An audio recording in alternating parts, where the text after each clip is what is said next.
Magandang araw mga kaibigan.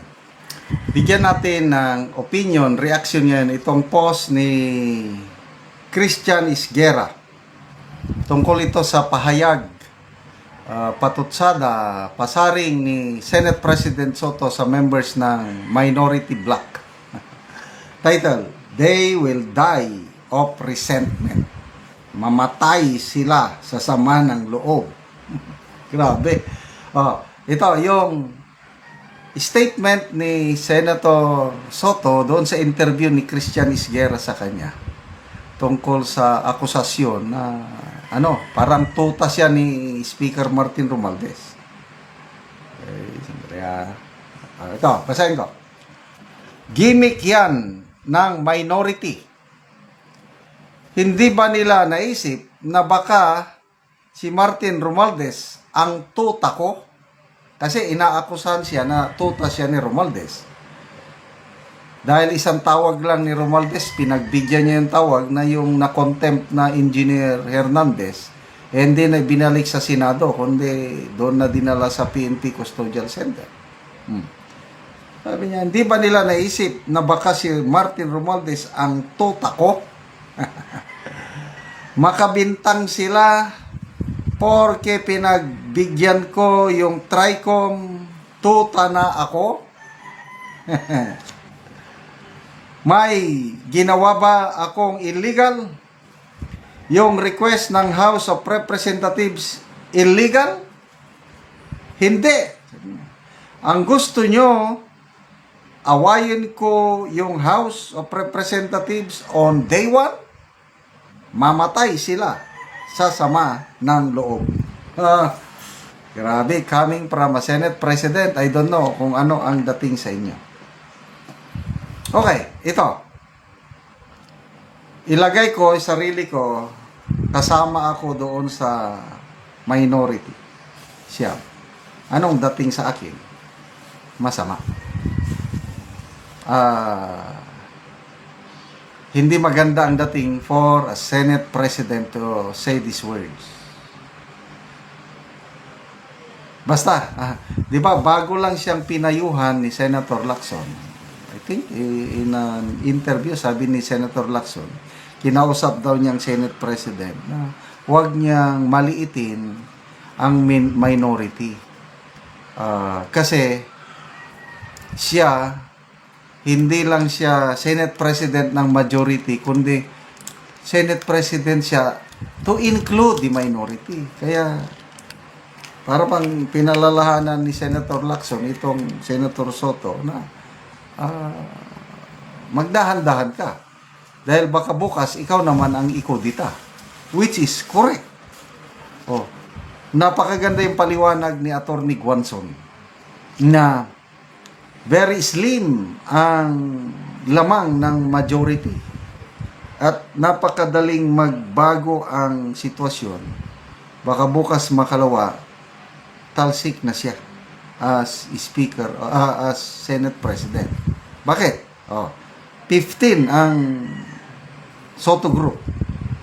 Siyam ang minority bloc.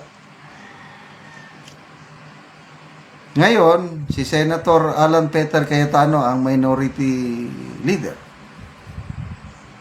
Kung siya ang itos up ng itong minority na aagaw ulit sa pwesto ni Soto, madali.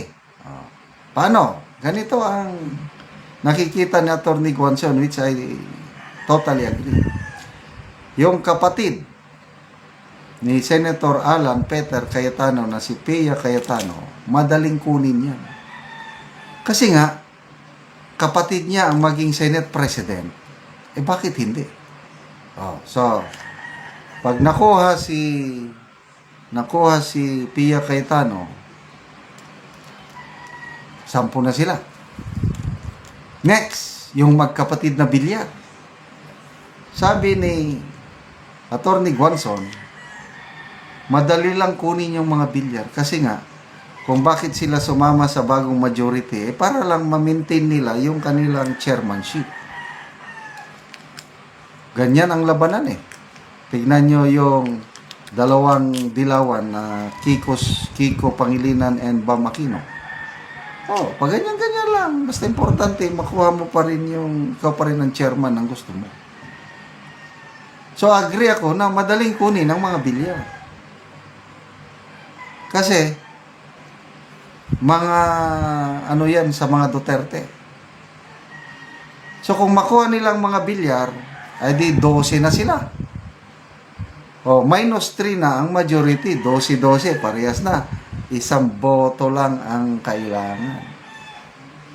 So, sa kanino nila kukunin yung boto? Pwede si GB Ercito. Kasi, pwede siyang kumbinsin ng kapatid niyang si Jinggoy. Sino pa? Yung sinasabi, pwedeng, basta madaling mga, pwede si Lito Lapid. Kasi si Lito Lapid, kung nasaan na yung majority, doon siya.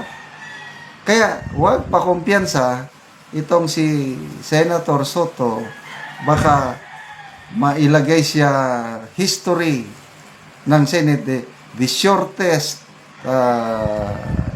term of a Senate President ng mga ilang linggo lang. Okay? So, ganon.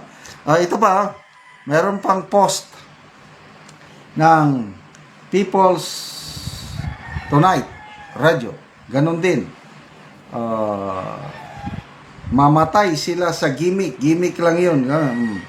So, magbasa lang ako sa magbasa ako sa mga people who reacted. Nako. Sorry.